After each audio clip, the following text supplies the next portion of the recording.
आज पढ़ना रासायनिक संयोजन के नियम। ठीक है, रासायनिक संयोजन के नियमों के बारे में हमने बताया था कि कितने नियम है रासायनिक संयोजन के? 2 नियम।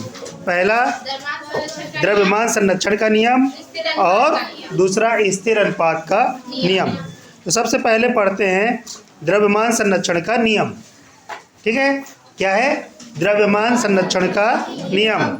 जब रासायनिक परिवर्तन संपन्न होता है तब क्या द्रव्यमान में कोई परिवर्तन होता है? यानी यदि कोई रासायनिक अभिक्रिया जब होती है तो रासायनिक अभिक्रिया किनके बीच होती है? 2 या 2 से अधिक तत्वों के बीच आपस में रासायनिक अभिक्रिया होती है। तो जिन तत्वों के बीच आपस में रासायनिक अभिक्रियाएं होती हैं तो उनके द्रव्यमान में कोई परिवर्तन होता है? इसी को कहते हैं द्रव्यमान संरक्षण। संरक्षण का मतलब क्या होता है? सुरक्षित होना। सुरक्षित होना, द्रव्यमान संरक्षण यानी द्रव्यमान सुरक्षित रहता है। जब भी कोई रासायनिक अभिक्रिया होती है तो उस रासायनिक अभिक्रिया के फलस्वरूप पदार्थ के या तत्वों के द्रव्यमान में कोई भी परिवर्तन नहीं होता। पदार्थों का द्रव्यमान, तत्वों का द्रव्यमान संरक्षित रहता है। ठीक है, जितने ग्राम या जितना द्रव्यमान लिया जाएगा अभिक्रिया से पहले, अभिक्रिया में जो पदार्थ हिस्सा लेते हैं, जो तत्व हिस्सा लेते हैं, उन्हें क्या कहते हैं? किसी रासायनिक अभिक्रिया में जो तत्व हिस्सा लेते हैं उन्हें क्या कहते हैं? उन्हें कहते हैं अभिकारक। क्या कहते हैं? अभिकारक। और जब वे अभिक्रिया कर लेते हैं तो एक नया तत्व बन जाता है। उस नए तत्व को क्या कहते हैं?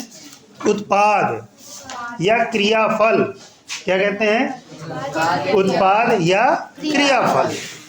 ठीक है, अभिकारक हो गए। अभिकारक 2 या 2 से अधिक भी हो सकते हैं। कभी कभी एकल अभिकारक भी होता है। रासायनिक रूप से अभिक्रिया करता है और अभिक्रिया करने के फलस्वरूप एक नए पदार्थ का निर्माण कर देता है। तो जो नया पदार्थ बनता है उसको क्या कहते हैं? उत्पाद या क्रियाफल कहते हैं। अभिकारक को या तो अभिकारक कह सकते हैं या क्रियाकारक भी कहते हैं। क्या कहते हैं? अभिकारक या क्रियाकारक। जो क्रिया में हिस्सा लेते हैं, जो अभिक्रिया में हिस्सा लेते हैं, उन्हें क्रियाकारक कहते हैं। और अभिक्रिया के फलस्वरूप जो नया तत्व बनता है, जो नया पदार्थ बनता है, उसे क्रियाफल कहते हैं या उत्पाद कहते हैं। ठीक है, द्रव्यमान संरक्षण के नियम के अनुसार किसी रासायनिक अभिक्रिया में द्रव्यमान का न तो सृजन किया जा सकता है और न ही विनाश किया जा सकता। ठीक है, न तो द्रव्यमान का सृजन किया जा सकता है और न ही विनाश किया जा सकता है। यानी जितने द्रव्यमान के क्रियाकारक हमने लिया है, जब हमें उत्पाद प्राप्त होगा तो उत्पाद का भी द्रव्यमान उतना ही होगा जितना क्रियाकारक का था। ठीक है, इसी को कहते हैं द्रव्यमान संरक्षण का नियम। ठीक है।